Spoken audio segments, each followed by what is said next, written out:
हज़रत सुफ़ियान सौरी रहमतुल्लाहि अलैहि जा 87 इरशाद। अल्हम्दुलिल्लाहि रब्बिल आलमीन वस्सलातु वस्सलामु अला ख़ातमिन नबिय्यीन अम्मा बअद फ़अऊज़ु बिल्लाहि मिनश शैतानिर रजीम बिस्मिल्लाहिर रहमानिर रहीम। हज़रत सुफ़ियान सौरी रहमतुल्लाहि अलैहि जा 87 इरशाद। दुआए अत्तार। या अल्लाह पाक जेको भी ही रिसालो हज़रत सुफ़ियान सौरी रहमतुल्लाहि अलैहि जा 87 इरशाद पढ़ी या ॿुधी वठे, उन जे दिल मां दुनिया जी महबत दूर फरमाए ऐं उन खे रूहानी सुकून नसीब फरमाए ऐं उन जी माउ पीउ समेत बेहिसाब मग़फ़िरत फरमाए।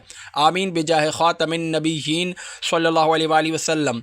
दुरूद शरीफ़ जी फ़ज़ीलत। सहाबी मुस्तफ़ा सल्लल्लाहु अलैहि वसल्लम हज़रत जाबिर रज़ियल्लाहु अन्हु जा वालिद गिरामी हज़रत समूरा सुआई रज़ियल्लाहु अन्हु रिवायत फ़रमाइनि था त असां सरकार आली वक़ार सल्लल्लाहु अलैहि वसल्लम जी दरबार आलीशान में हाज़िर हुआसीं त हिकु शख़्स हाज़िर थी अर्ज़ु कयो, या रसूल अल्लाह सल्लल्लाहु अलैहि वसल्लम, अल्लाह पाक जी बारगाह में सभ खां बहितरीन अमल कहिड़ो आहे? उन ते महबूब ख़ुदा सल्लल्लाहु अलैहि वसल्लम इरशाद फ़रमायो, सच ॻाल्हाइणु ऐं अमानत अदा करणु। रावी हदीस हज़रत समूरा रज़ियल्लाहु अन्हु फ़रमाइनि था त मूं अर्ज़ु कयो, या रसूल अल्लाह सल्लल्लाहु अलैहि वसल्लम, वधीक कुझु इरशाद फ़रमायो। फ़रमायाऊं, कसरत सां ज़िक्र करणु ऐं मूं ते दुरूद पाक पढ़णु, छो त इहो अमल फ़क़्र याने ग़ुरबत खे दूर कंदो आहे। अल क़ौलुल बदी सफ़ो 273। बहरे रफ़ा मर्ज़ व ज़हमत व रंज कुल्फ़त, ढूंढते फिरते हैं वो लोग कहाँ का तावीज़। तुम पढ़ो साहिबे लोलाक पर कसरत से दुरूद, है अजब दर्द निहा और अमा का तावीज़। सल्लु अलल हबीब सल्लल्लाहु अलैहि मुहम्मद।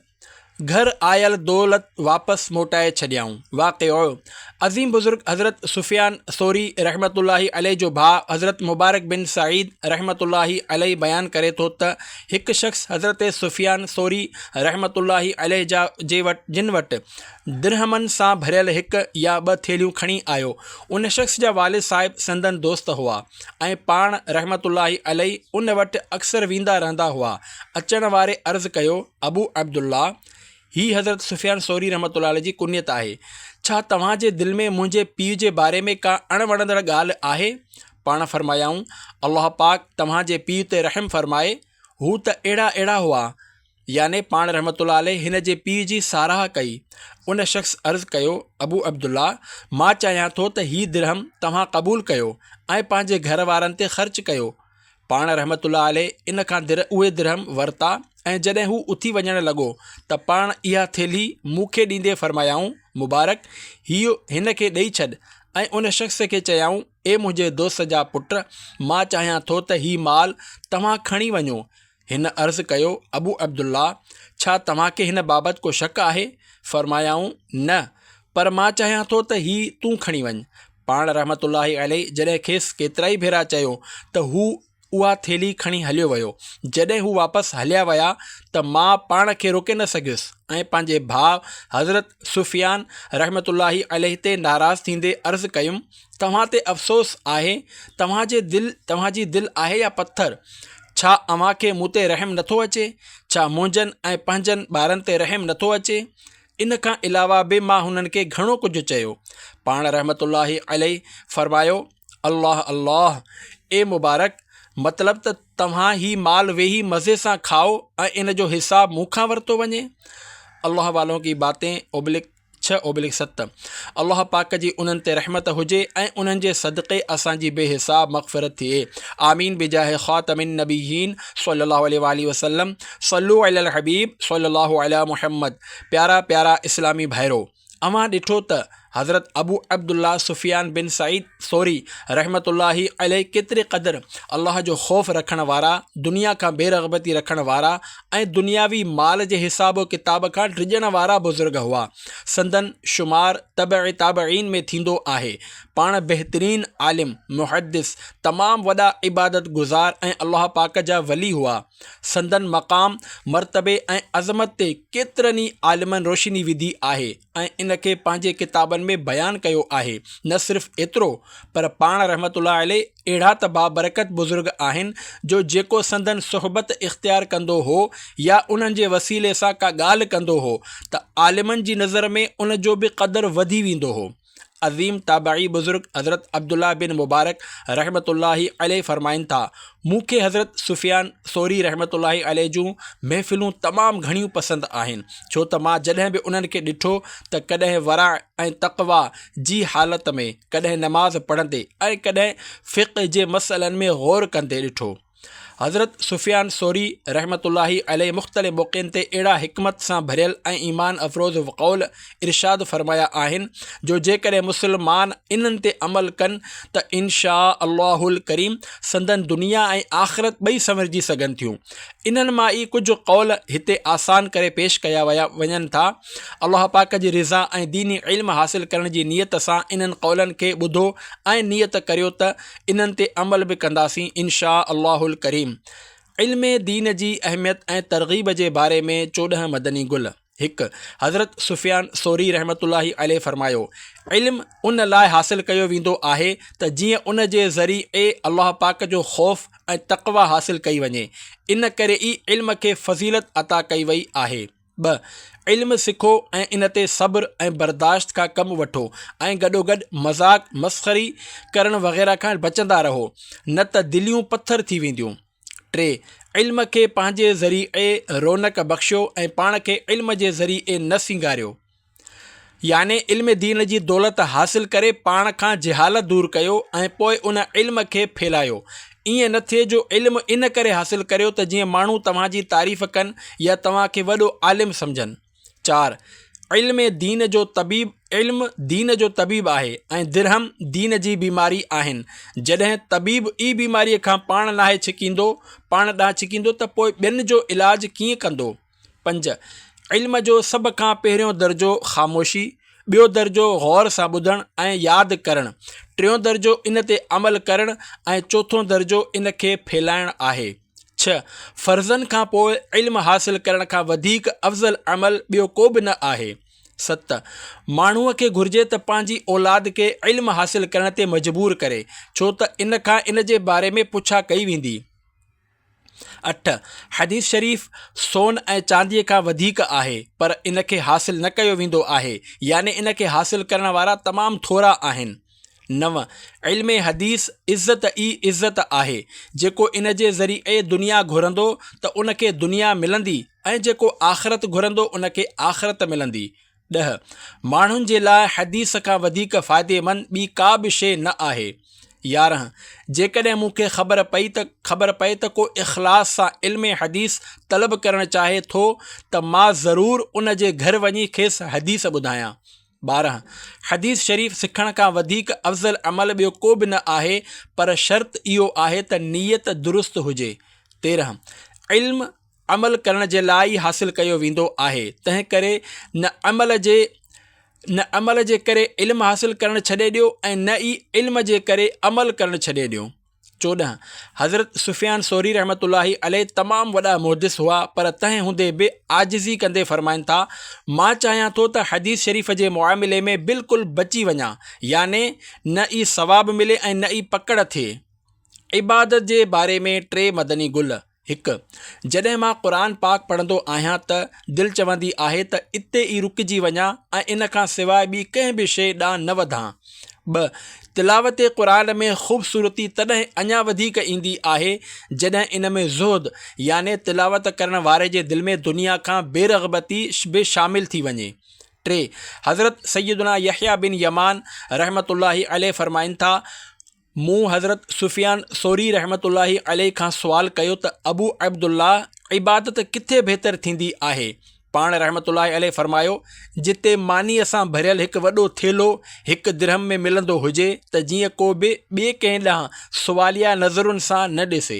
मतिलबु हीअ आहे त इबादत उते वधीक सुकून सां थींदी आहे जिते माण्हुनि जूं बुनियादी ज़रूरतूं आसानीअ सां पूरियूं थी वञनि। मिसाल तौरु खाधे पीते जूं शयूं सस्तियूं हुजनि त जीअं को बि बुख या मुहताजी जे करे ॿियनि खां सुवाल न करे या इन्हनि ॾांहुं उमीद भरियल निगाहुनि सां न ॾिसे। ख़ौफ़े ख़ुदा जे बारे में 3 मदनी गुल। 1, अल्लाह पाक बाने ते उन हाजत में ज़रूरु इनाम अता फ़रमाईंदो आहे जंहिंमें हू अल्लाह पाक जी बारगाह में कसरत सां ॿाॾाईंदो आहे। ॿ, जॾहिं असां दीन में का सख़्तु वईद या ड्रिॼाइण वारी ॻाल्हि ॿुधंदा आहियूं त ड्रिॼी वेंदा आहियूं, ऐं जॾहिं रहमत या उम्मीद वारी ॻाल्हि ॿुधंदा आहियूं त मुस्लमाननि जे लाइ इन्हनि जी तमन्ना कंदा आहियूं। असां न मरी वयलनि ते जन्नती या जहन्नमी हुजण जो फ़ैसिलो ॿुधाईंदा आहियूं ऐं न ई जेरनि जो हिसाबु कंदा आहियूं। जिन ॻाल्हियुनि जो असांखे इल्मु न हूंदो आहे उन्हनि खे इल्म वारनि जे हवाले करे छॾींदा आहियूं ऐं उन्हनि जी राय खे पंहिंजी राय खां वधीक सुठो सम्झंदा आहियूं। टे, जेसिताईं ख़ौफ़ ख़ुदा जी शिदत न हुजे इबादत ते इस्तिक़ामत हासिल करणु मुश्किल आहे। माल जी महबत ऐं दुनिया खां बेरग़बतीअ जे बारे में 20 मदनी गुल। हिकु, दुनिया इन लाइ चवंदा आहिनि जो इहा दनिया याने घटिया आहे ऐं माल खे माल इन करे चवंदा आहिनि जो इहो मालदार खे टेढ़ो बणाए छॾींदो आहे। ॿ, माल खे माल इन करे बि चयो वेंदो आहे जो इहो दिलयुनि खे पाण ॾांहुं माइल कंदो आहे।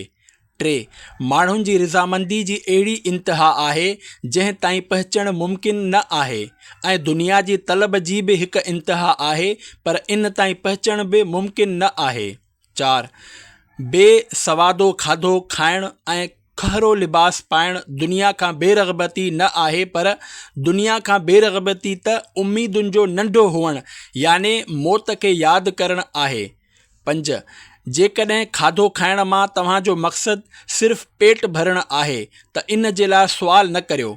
जेकॾहिं तव्हांखे लूण जी ज़रूरत आहे त उन जे लाइ बि सुवाल न करियो ऐं पक ॼाणो त जेका मानी अव्हांखे खाइणी आहे तंहिं में लूणु मिलाए इन जो अटो ॻोहियो वियो आहे ऐं तव्हांखे पाणी पीअण जी ज़रूरत हुजे त पंहिंजे हथनि जो इस्तेमालु कयो जो इहे पाणी जे थाम जो कमु ॾींदा।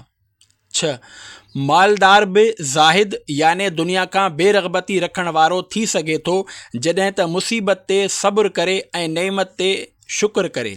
सत, जॾहिं बानो दुनिया खां बेरग़बत थी वेंदो आहे त अल्लाह पाक उन जी दिलि में हिकमत भरे छॾींदो आहे ऐं पोइ उन हिकमत खे संदसि ज़बान ते जारी फ़रमाए छॾींदो आहे। इन खे दुनिया जा ऐब, उन जूं बीमारियूं ऐं उन्हनि जो इलाज बि ॾेखारे छॾींदो आहे। अठ, अल्लाह जी उहा नेमत जेका मूंखे दुनिया खे परे करे छॾे इन नेमत खां वॾी आहे जेका मूंखे दुनिया अता करे। याने अल्लाह पाक जे सभ खां वॾी नेमत हीअ आहे त हू दुनिया जी महबत ऐं लालच मुंहिंजे दिलि मां कढी छॾे ऐं इहा नेमत इन नेमत खां वॾी आहे जेका मूंखे दुनिया जी दौलत अता करे। नव, दुनियादारनि जी ताज़ीम करण वारे आलिम में का बि भलाई न आहे। 10, मां कंहिंजे दुनिया सां महबत खे उन जो दुनियादारनि खे सलाम करण मां सुञाणे वठंदो आहियां। 11, मूं कॾहिं हिकु दिरहम बि इमारत ठाहिण में ख़र्च न कयो आहे। पाण रहमतुल्लाह अलैह जो इहो अमल दुनिया खां बेरग़बती जो आला तरीन दलील आहे। 12, जेकॾहिं तव्हांजे वस में आहे त पंहिंजी ज़िंदगी में बिना ज़रूरत ऐं बग़ैर शरई हाजत जे कंहिं सां बि मेल मुलाक़ात न रखो त ईअं ई कयो। पंहिंजी ज़रूरत जे सामान जी दुरुस्तगीअ में मशग़ूल रहो। हुक्मराननि वटि वञण खां बचो। तव्हांखे इन्हनि खां जेका हाजत हुजे उहा अल्लाह पाक खां घुरो। पेश अचण वारी हर ॻाल्हि में अल्लाह जी पनाह खे लाज़िमी पकड़ियो। माण्हुनि खां बेनियाज़ रहो ऐं पंहिंजूं ज़रूरतूं उन जी बारगाह में रखो जंहिंजी बारगाह में ज़रूरतुनि जी का हैसियत ई नाहे। 13, साहिबे बसीरत शख़्स जी नज़र में दुनिया जो अक्सर हिस्सो बदतरीन आहे। 14, जंहिं बि शख़्स खे दुनिया मां कुझु ॾिनो वियो आहे तंहिंखे इहो बि चयो वियो आहे त हीउ वठि ऐं हिन जे बराबरि ग़म बि वठि।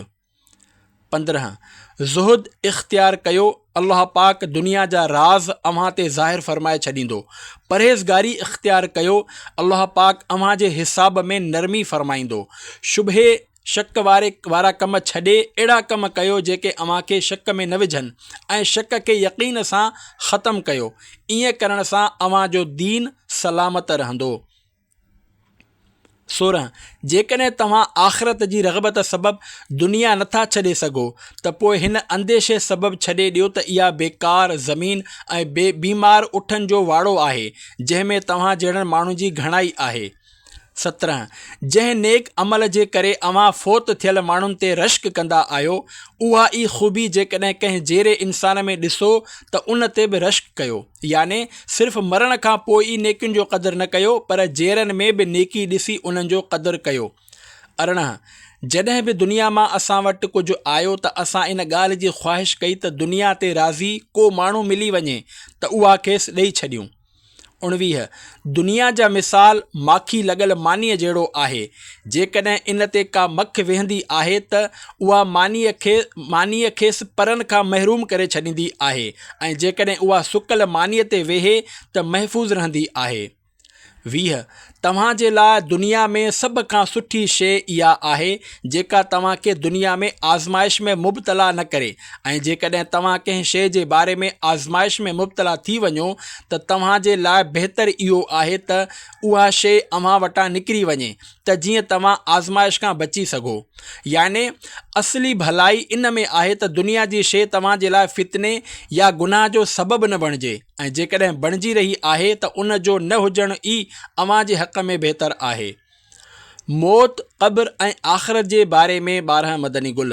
1 जहिड़ी तरह तव्हांखे मौत जो इल्मु आहे, अहिड़ी तरह मौत जो इल्मु जेकॾहिं चौपायनि जानवरनि खे बि हुजे हा त तव्हांखे को बि तंदुरुस्त ऐं तवानो जानवर खाइण लाइ न मिले हा। 2 मूं कॾहिं बि पंहिंजे नफ़्स जे इलाज खां वधीक ॾुखियो इलाज ॿी कंहिं बि शइ जो न कयो, कॾहिं इहो मुंहिंजे ख़िलाफ़ु हूंदो आहे त कॾहिं मुंहिंजे मुवाफ़िक़। 3 ए होशियार शख़्स, ज़िंदगी गंदी आहे, इन जी सफ़ाई मौत ऐं क़ब्र जे होलनाकी खे यादि करणु आहे। माण्हुनि सोची सम्झी दुनिया खे बुरो चयो आहे, जेका ट्रूह वांगुरु मथां ख़ूबसूरत ऐं अंदरां इंतिहाई कोड़ी आहे। ज़माने जा हादिसा हमेशह इन सां जुड़ियल रहिया आहिनि, ऐं इन जूं मुसीबतूं पथरनि ते वहंदड़ तेज़ पाणीअ मिसल आहिनि। 4 जॾहिं तूं दुनिया मां तक़वा जो तोशो खणी न वेंदे ऐं मौत खां पोइ अहिड़े शख़्स सां मिलंदे जंहिं तक़वा खे पंहिंजो तोशो बणायो हो, त उन वक़्तु तोखे शर्मिंदगी थींदी त तूं उन जहिड़ो छो न थिए, ऐं तूं अहिड़ी तयारी छो न कई जहिड़ी हुन कई। 5 जॾहिं मुर्दो खट ते हूंदो आहे त उनखे चयो वेंदो आहे त माण्हुनि खां पंहिंजी साराह ॿुध। 6 जॾहिं कंहिं मरी वियल शख़्स जो ज़िक्र थिए त उन जे बारे में आम माण्हुनि जे ॻाल्हियुनि खे अहमियत न ॾियो, पर इल्म ऐं अक़ुल वारनि जी ॻाल्हि खे अहमियत ॾियो। 7 मरण वारे जे घर वारनि खे घुरिजे त मरण वारे खे कलमे शहादत जी तलक़ीन कनि, छो त जॾहिं हज़रत मलकुल मौत अलैहिस्सलाम उन जी चेल खे छुहंदो आहे त संदसि ॻाल्हाइण ऐं सुञाणण जी सलाहियत ख़तमु थी वेंदी आहे। पोइ हू सकरात जी तकलीफ़ जो जाम पीअंदो आहे। जेकॾहिं उन वक़्तु संदसि हथ में तलवार हुजे ऐं खेसि ताक़त बि हुजे त हू पंहिंजे पीउ खे बि क़त्ल करे छॾे। 8 माण्हू सुता पिया आहिनि, जॾहिं मरंदा त जागी पवंदा। 9 अखियुनि जो ॾिसणु दुनिया सां ऐं दिलि जो ॾिसणु आख़िरत सां आहे। बेशक बानो अखियुनि सां ॾिसंदो आहे त इन मां को बि फ़ाइदो हासिलु करे न सघंदो आहे, ऐं जेकॾहिं हू दिलि सां ॾिसंदो आहे त फ़ाइदो हासिलु कंदो आहे। 10 सभ खां बुछड़ी ख़्वाहिश इहा आहे त तव्हां आख़िरत वारे अमल सां दुनिया जे तलब करियो। 11 मां दुनिया खां आख़िरत ॾांहुं वञण वारे मोमिन जी तशबीह उन ॿार सां ॾींदो आहियां जेको रहम मादर याने माउ जे पेट जे तंगीअ मां निकिरी दुनिया जी राहत माणींदो आहे। 12 हज़रत सुफ़ियान सौरी रहमतुल्लाहि अलैहि ही शेर मिसाल तौर पेश फरमाईंदा हुआ। तर्जुमो उन्हनि नई ख़ूबसूरत ऐं हमेशह बाक़ी रहण वारी आख़िरत खे पुराणी ऐं फ़ना थियण वारी दुनिया जे बदिले में विकिरो करे छॾियो। संदन वापारु केॾो न ख़राबु आहे। शुहरत खां बचण जे बारे में 7 मदनी गुल। 1 मां मके ऐं मदीने में ग़रीब, बेसहारा ऐं इबादत करण वारनि माण्हुनि जे विच में वेही दिली सुकून महसूसु कंदो आहियां। 2 शुहरत खां बचो, मां जंहिं बि बुज़ुर्ग वटि वयुसि उन्हनि मूंखे शुहरत खां रोकियो। ॼाण सुञाण घटि रखो, तव्हांजी ग़ीबत घटि थींदी, गुमनाम रहण में आफ़ियत आहे। 3 कंहिंखे बि पंहिंजो दोस्त बणायो पोइ खेसि नाराज़ करे छॾियो। इन खां पोइ कंहिंखे उन वटि मोकिले पंहिंजे बारे में संदसि राय मालूम करे ॾिसो त हू अव्हां जी कहिड़ी तरह मुखालफ़त करे रहियो आहे। 4. जेको तव्हांखे न सुञाणींदो हुजे उन खे पंहिंजे बारे में न ॿुधायो ऐं जेको तव्हांखे सुञाणींदो आहे उन जे बारे में ॼाणण जी कोशिश न कंदा कयो। 5. इज़त ऐं शोहरत जी महबत खां बचो छो त इन खां मुंहुं मोड़णु दुनिया खां मुंहुं मोड़ण खां बि वधीक ॾुखियो आहे। 6. मां चाहियां थो त मां अहिड़ी जाइ ते हुजां जिते न सुञातो वञा ऐं न ई रुसवा कयो वञा। 7. मूं कंहिं बि शइ खे छॾणु उहिदे ऐं सरबराही छॾण खां वधीक आसान ॾिठो आहे। तव्हां ॾिसंदव त को शख़्स खाधो पीतो माल ऐं कपिड़ो वग़ैरह त छॾे सघे थो, पर जॾहिं साणसि उहिदे ऐं सरबराही जे मुआमिले में झेड़ो कयो वञे त हू उन जो दिफ़ा कंदो आहे ऐं दुश्मनी ते लही ईंदो आहे। मुख़्तलिफ़ ॻाल्हियुनि जे बारे में 28 मदनी गुल। 1. शरीर माण्हुनि खां ख़ैर जी उमेद रखणु अजीब ॻाल्हि आहे। 2. जॾहिं तोखे पंहिंजे नफ़्स जी सुञाणप थी वेंदी त पोइ तोखे तुंहिंजे बारे में कयूं वञण वारियूं ॻाल्हियूं को बि नुक़सान न पहुचाईंदियूं। 3. ज़ालिम जो मुंहुं ॾिसण बि ख़ता आहे ऐं गुमराह करण वारनि अॻुवाणनि खे ॾिसणो पइजी वञे त उन्हनि खे दिलि में बुरो सम्झो। ईअं न करण सां मता अव्हां जा अमल बर्बाद थी वञनि। 4. अमीरनि जे घरनि खे न ॾिसो ऐं जॾहिं उहे सुवारियुनि ते किथां खां गुज़रनि त उन्हनि खे बि न ॾिसो। 5. जंहिं ज़ालिम जे लाइ डिघी उमिरि जी दुआ कई उन इहो पसंदि कयो त अल्लाह पाक जी नाफ़रमानी कई वञे। 6. अजर सब्र जे मुताबिक़ मिलंदो आहे। 7. उहो शख़्स इल्म ऐं सम्झ वारो न आहे जेको तकलीफ़ ऐं आज़माइश खे नेमत ऐं आराम खे मुसीबत न सम्झे। 8. असां दीन ऐं दुनिया में हम ख़याल दोस्त खां वधीक नफ़ो ॾियण वारी ॿी का बि शइ न ॾिठी। 9. अल्लाह पाक जी हम्द करणु ज़िक्र बि आहे ऐं शुक्र बि। इन खां सवाइ कंहिं बि शइ में हिकु ई वक़्तु ज़िक्र ऐं शुक्र न आहे। 10. माण्हुनि ते हिकु ज़मानो अहिड़ो ईंदो जंहिंमें हालतुनि जी ख़राबी सबबि कंहिं सम्झ वारे जी अखि थधी न थींदी। 11. तव्हांखे घुर्जे त ज़िंदगीअ जी ज़रूरतुनि लाइ विचोलो रस्तो इख़्तियार कयो ऐं सरकश माण्हुनि जी मुशाबिहत इख़्तियार करण खां बचो। खाधे पीते अटे लटे ऐं सवारीअ जे लाइ अहिड़ियूं शयूं इख़्तियार कयो जेके घटिया न हुजनि। वधीक ई त मुत्तक़ी अमानतदार ऐं ख़ुदा जो ख़ौफ़ रखण वारनि सां मशवरो कंदा करियो। 12. ॿई मुहाफ़िज़ फ़रिश्ता नेकियुनि ऐं बुरायुनि जी बुई तॾहिं महसूसु कंदा आहिनि जॾहिं दिलि उन्हनि खे करण जो पुख़्तो इरादो करे वठंदी आहे। 13. जॾहिं सिज ओलह खां उभरंदो त मलाइक अमल लिखणु बंदि करे छॾींदा ऐं पंहिंजा क़लम रखी छॾींदा। 14. शैतान जो ज़ोर टोड़ण जे लाइ ला इलाहा इल्लल्लाह चवण खां वधीक ॿी का बि शइ न आहे ऐं सवाब में वाधारो करण वारनि कलामनि में अल्हम्दुलिल्लाह जहिड़ो ॿियो को बि कलाम न आहे। 15. गुमान ॿिनि क़िस्मनि जो आहे, हिकु उहो जंहिंमें गुनाह आहे ऐं ॿियो उहो जंहिंमें गुनाह न आहे। गुनाह वारो इहो आहे जेको ज़बान ते अची वञे ऐं जेको ज़बान ते न अचे उन में गुनाह न आहे। 16. जेकॾहिं यकीन दिलि में अहिड़ो क़रार पकड़े वठे जहिड़ो हुजणु घुरिजे त दिलि जन्नत जे शौक़ सबबि ख़ुशि थी वेंदी या जहन्नम जे ख़ौफ़ सबबि ग़मगीन थी वेंदी।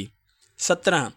जॾहिं तव्हांखे कंहिं सस्ते इलाइक़े जी ख़बर पइजी वञे त उते हलिया वञो छो त उहो तव्हांजे दीन जे लाइ वधीक सलामती वारो ऐं तव्हांजे लाइ तुहमतुनि खे घटि करण वारो आहे। 18. हज़रत सैयदुना वकीअ रहमतुल्लाह अलैह खां रिवायत आहे त असां ईद जे ॾींहुं हज़रत सैयदुना सुफ़ियान सौरी रहमतुल्लाही अलैह सां गॾु निकितासीं त पाण रहमतुल्लाही अलैह फरमायो, अॼु असांजो पहिरियों कमु निगाहूं झुकाए हलणु आहे। 19. ख़्वाहिशुनि जे झेड़नि ऐं हाकिमनि खां परे रहो। 20. जंहिंजो बातिन उन जे ज़ाहिर खां सुठो हुजे त उहो फ़ज़ल आहे ऐं जंहिंजो बातिन उन जे ज़ाहिर खां बुरो हुजे त इहो ज़ुल्म आहे। 21. क़ौल अमल सां ई दुरुस्त आहे, क़ौल ऐं अमल ॿई नियत सां दुरुस्त आहिनि ऐं क़ौल अमल ऐं नियत सुन्नत जे मुवाफ़िक़त सां ई दुरुस्त थींदा आहिनि। 22. जॾहिं अल्लाह पाक कंहिं बाने सां भलाई जो इरादो फ़रमाईंदो आहे त उनखे क़ौल ऐं फ़इल जी दुरुस्ती अता फ़रमाईंदो आहे ऐं उनखे गुनाहनि खां महफ़ूज़ रखंदो आहे। 23 जंहिं कंहिं बदमज़हब जी ॻाल्हि तवजो सां ॿुधी ऐं उन जो बदमज़हब हुजण खेसि मालूम हो त उहो अल्लाह जे अमान मां कढी करे नफ़्स जे हवाले कयो वियो। 24 पेट भरे खाइण खां बचो, छो त इहो दिलि खे सख़्तु कंदो आहे। कावड़ खे ज़ब्त करे वञो ऐं घणो न खिलो, छो त इहो दिलुनि खे मुर्दा कंदो आहे। 25 पंहिंजे घर वारनि सां बहितर अंदाज़ सां रहो ऐं अहिड़ा थी वञो जो अव्हां जी हालत ॾिसी मौत यादि अची वञे। 26 ला ततकल्लम बिलिसानिक मा तकसीरू बिही असनानक, याने पंहिंजी ज़बान मां अहिड़ी ॻाल्हि न कढो जेका तव्हांजा ॾंद भंजराए छॾे। 27 अब्दुल्ला बिन यूनुस रहमतुल्लाहि अलैह बयानु कनि था त मूं हज़रत सैयदना सुफ़ियान सौरी रहमतुल्लाहि अलैह खे केतिरा ई भेरा ही दुआ घुरंदे ॿुधो आहे त ए अल्लाह असांखे सलामत रख, असांखे सलामत रख, ए अल्लाह असांखे हिन दुनिया मां सलामतीअ सां जन्नत ताईं पहुचाए, ए अल्लाह असांखे दुनिया ऐं आख़िरत में आफ़ियत अता फ़रमाए। 28 अल्लाह जी रहमत में उम्मीद रखण वारो फ़ासिक़ उन इबादत गुज़ार खां अल्लाह पाक जी वधीक वेझो आहे जेको इनाम हासिल करण जो ज़रियो सिर्फ़ु पंहिंजे अमल खे सम्झंदो आहे। सल्लू अलल हबीब सल्लल्लाहु अला मुहम्मद। ही रिसालो पढ़ी ॿुधी ॿियनि खे बि मोकिलियो। शादीअ जे तक़रीबुनि इज्तिमाइन और उर्स ऐं जुलूस मिलाद वग़ैरह में मकतबतुल मदीना जा छापियल रिसाला ऐं मदनी गुलदस्ता तक़सीम करे सवाब कमायो। घणो ई सवाब कमाइण लाइ पंहिंजे दुकाननि ते बि रिसाला रखण जो मामूल बणायो। अख़बार विकिणंदड़नि या ॿियनि ज़रियनि सां पंहिंजे इलाइक़े जे घरनि में हर महीने घटि में घटि 100 रिसाला या मदनी गुलदस्ता पहुचाइण जी तरकीब ठाहियो ऐं घणो सवाब कमायो। सल्लू अलल हबीब सल्लल्लाहु अला मुहम्मद व आलिही व असहाबिही व बारक वसल्लम।